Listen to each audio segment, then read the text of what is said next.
नमस्कार मित्रों, स्वागत है आप सभी का हमारे इस एजुकेशनल चैनल मीमांसा यथार्थ पे। मैं गरिमा एक बार फिर उपस्थित हूँ आप सभी के लेके क्लास 6 जियोग्राफी के एनसीईआरटी का तीसरा चैप्टर, जिसका नाम है पृथ्वी की गतियाँ। दोस्तों, इससे पहले हमने अपनी इस एनसीईआरटी के जो चैप्टर 1 है और चैप्टर 2 है वो कर लिया है। उसके वीडियो आपको हमारे चैनल पर मिल जाएंगे, वहाँ पर जाके आप देख सकते हैं उनको, अगर आपने नहीं देखे हैं तो। आज हम लोग बात करने वाले हैं पृथ्वी की गतियों के बारे में। तो पृथ्वी की दो गतियां होती हैं, हम सभी जानते हैं। कौन कौन सी? घूर्णन और परिक्रमण। यानी कि घूमना, कहाँ? अपने अक्ष पे, पृथ्वी अपने अक्ष पे घूमती है और वो सूर्य के चारों ओर भी घूमती है, सूर्य की परिक्रमा करती है, तो उसको परिक्रमण बोलते हैं। अब बात कर लेते हैं पहले घूर्णन की। घूर्णन की तो पृथ्वी का अक्ष जो हमने देखा था, उसका जिसपे ग्लोब में हमने पढ़ा था कि उसका जो केंद्र होता है, अक्ष जहाँ पे उसकी सुई टिकी होती है, वो एक काल्पनिक रेखा होती है। और ये जो उसका कक्षीय सतह होता है, कक्षीय समतल पे 66.5 डिग्री का कोण बनाती है। तो उसको हम समझ लेते हैं। ये हमारी पृथ्वी, हमें पता है कि पृथ्वी अपने अक्ष पे झुकी हुई है थोड़ा सा, यानी कि इसका जो ये ध्रुव है, ये उत्तरी ध्रुव है और ये जो है इसका दक्षिणी ध्रुव है। तो ये अपने एक्सिस पे थोड़ा सा झुकी हुई है। यहाँ पे कितना झुकी हुई है? अगर हम बात करें तो ये 23.5 डिग्री है ना। जो इसका झुकाव है वो 23.5 डिग्री है। तो इस प्रकार से जो ये है अपने कक्षीय समतल पे 66.5 डिग्री का 66.5 डिग्री का कोण बनाती है। इसको पृथ्वी का कक्षीय समतल कहते हैं। पृथ्वी का कक्षीय समतल कहते हैं, यानी कि पृथ्वी का जो अपने अक्ष पे झुकाव के कारण जो इसका ये समतल बनेगा, ये 66.5 डिग्री का। और जो पृथ्वी की गति है घूर्णन, जो पृथ्वी अपने अक्ष पे घूमती है, इसके कारण दिन और रात होते हैं। हमें पता है कि पृथ्वी अपने अक्ष पे 24 घंटे में घूम जाती है, तो 12 घंटे का दिन और 12 घंटे का रात, मतलब लगभग में होता है। तो जो ये पृथ्वी है, ये जितना, अगर हम इसको सूर्य माने, सूर्य, तो पृथ्वी का जो भाग ये अपने एक्सिस पे घूम रही है, अक्ष पे घूम रही है, तो इसका जो भाग सूर्य के सामने होगा वहां पे दिन होगा, और जो भाग इसके सामने नहीं होगा यानी कि पीछे होगा, वहां पे रात होगी। तो पृथ्वी की इस स्थिति को प्रदीप्त वृत्त कहते हैं। क्या कहते हैं? प्रदीप्त वृत्त।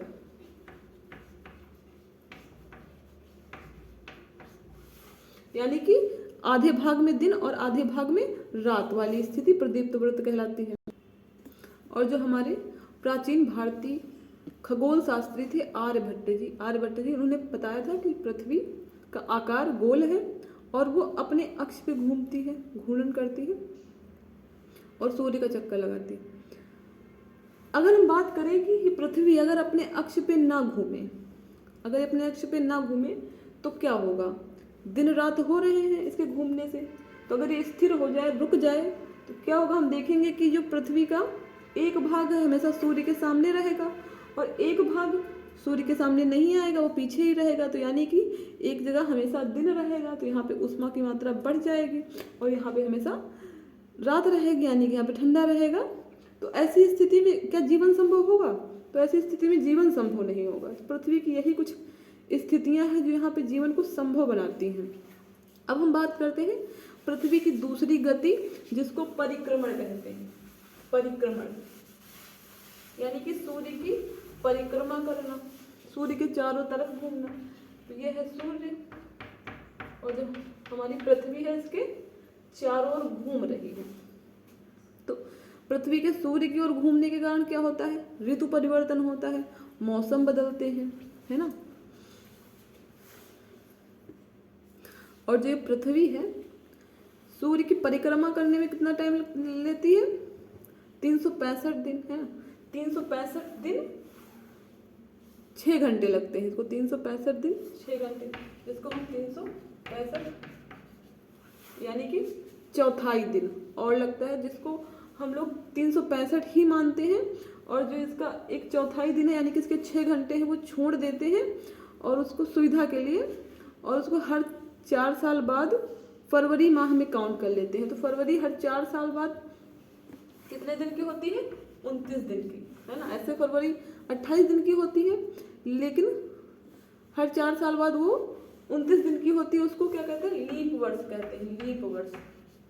तो ये लीप वर्ष कुछ और नहीं, यही जो आधा दिन जो काउंट नहीं, जो एक साथ काउंट किया जा रहा है, चौथाई दिन, सॉरी यहाँ पे एक दिन 4 होगा, ये चौथाई दिन है।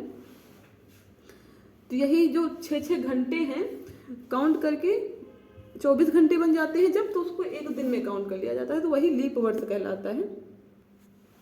अब जो पृथ्वी है उसको हम देखें, जो घूम रही है सूरज के चारों ओर, तो अलग अलग समय में अलग अलग स्थितियों में होती है ना, अलग अलग स्थितियों में होती है। तो ये एक तो अपने इसकी अपने अक्ष पे भी घूम रही है और सूर्य के चारों ओर भी घूम रही है। तो सूर्य के चारों ओर भी इसका एक कक्ष होता है, पथ होता है, रास्ता होता है, जिसको दीर्घ वृत्ताकार पथ पे घूमती है ना, उसको दीर्घ वृत्ताकार पथ कहते हैं। पृथ्वी घूमती कैसे है? तो पृथ्वी पश्चिम से पूर्व की ओर घूम रही है, पश्चिम से पूर्व की ओर। ये इसका उत्तरी गोलार्ध होगा, ये इसका दक्षिणी गोलार्ध होगा।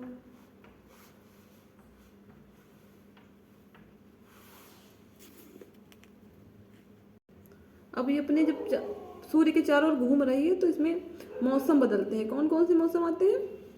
ग्रीष्म ऋतु आती है, शीत ऋतु आती है, वसंत ऋतु आती है, शरद ऋतु आती है। तो पृथ्वी जब ये इस स्थिति में है, ये उत्तरी गोलार्ध है, ये दक्षिणी गोलार्ध है। तो यहाँ पे जब इसका उत्तरी गोलार्ध सूर्य की तरफ है, तो जो हिस्सा सूर्य की तरफ होगा वहां पे क्या होगी? ग्रीष्म ऋतु होगी, ग्रीष्म ऋतु होगी। उत्तरी गोलार्ध में ग्रीष्म ऋतु 21 जून को, ये स्थिति 21 जून को बनती है, 21 जून, जिसको उत्तर अयनांत कहते हैं, उत्तर अयनांत। तो उस समय जब उत्तरी गोलार्ध पे ग्रीष्म ऋतु है, तो उस समय दक्षिणी गोलार्ध पे क्या होगी? शीत ऋतु होगी, शीत ऋतु। तो जो उत्तरी अयनांत, यहाँ पे उत्तरी अयनांत 21 जून को होता है, तब उत्तरी गोलार्ध पे ग्रीष्म ऋतु है, दक्षिणी गोलार्ध पे शीत ऋतु है। और उसके बाद इधर जब इधर घूम के आ गया सूर्य, तो ये उत्तरी गोलार्ध है इसका, ये दक्षिणी गोलार्ध। ये 23 सितंबर की स्थिति दिखाई गई, 23 सितंबर को। इस स्थिति को विषुव कहते हैं, विषुव, यानी कि इस समय जो सूर्य है वो विषुवत वृत्त पे सीधा पड़ेगा, ना इस दक्षिणी ध्रुव पे पड़ेगा और ना ही ये उत्तरी ध्रुव पे। तो इस समय दोनों ही जगह पे वसंत ऋतु होगी, वसंत ऋतु होती है, और इस स्थिति को विषुव कहते हैं, विषुव। और ये स्थिति साल में 2 बार बनती है। अब यहाँ पे देखें हम, तो यहाँ पे देखिए दक्षिणी गोलार्ध जो है, ये दक्षिणी गोलार्ध, ये सूर्य की किरणें दक्षिणी गोलार्ध पे पड़ रही हैं। तो इस समय दक्षिणी गोलार्ध पे ग्रीष्म ऋतु होगी, ग्रीष्म ऋतु।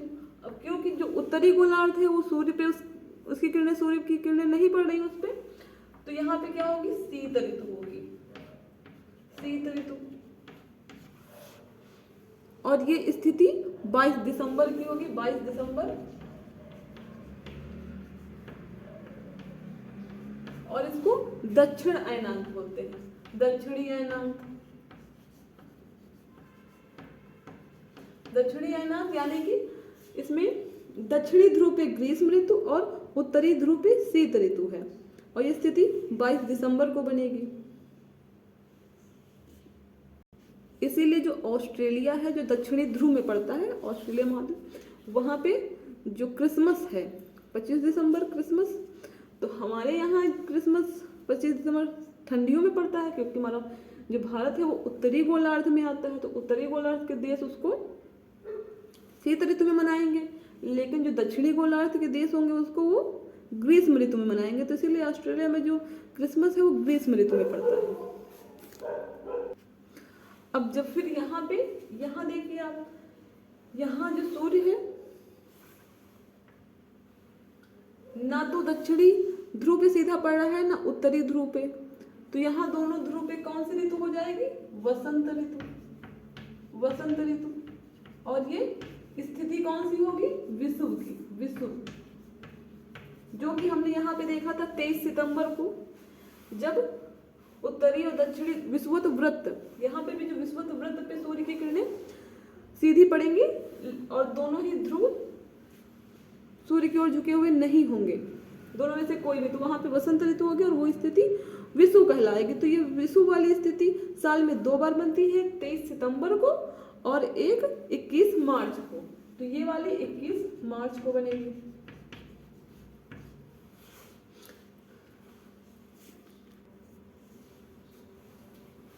तो यहाँ पे हमने क्या क्या देखा? 21 मार्च को सूर्य ना तो दक्षिणी ध्रुव पे झुका हुआ है ना उत्तरी ध्रुव पे, स्थिति विषुव की बनेगी, विषुव की। और ऋतु कौन सी होगी? वसंत ऋतु। और फिर हमने देखा 21 जून जब उत्तरी गोलार्ध जो है वो सूर्य की तरफ है, तो उत्तरी गोलार्ध में क्या है? ग्रीष्म ऋतु है, ग्रीष्म ऋतु, और दक्षिणी गोलार्ध में शीत ऋतु है। तो इसमें 21 जून वो स्थिति होगी जब उत्तरी गोलार्ध में सबसे लंबा सबसे छोटी रात होगी, है ना। यहाँ पे सबसे लंबा दिन और सबसे छोटी रात होगी, तो इसको क्या बोलेंगे? उत्तरी अयनांत। इस स्थिति को उत्तरी अयनांत बोलते हैं। फिर 23 सितंबर में आ जाएंगे, तो 23 सितंबर में फिर विषुव वाली स्थिति बनेगी, क्योंकि जो सूर्य है ना तो उत्तरी ध्रुव पे होगा ना दक्षिणी ध्रुव पे होगा, विषुवत रेखा पे पड़ेगा, तो स्थिति विषुव की होगी, ऋतु वसंत होगी।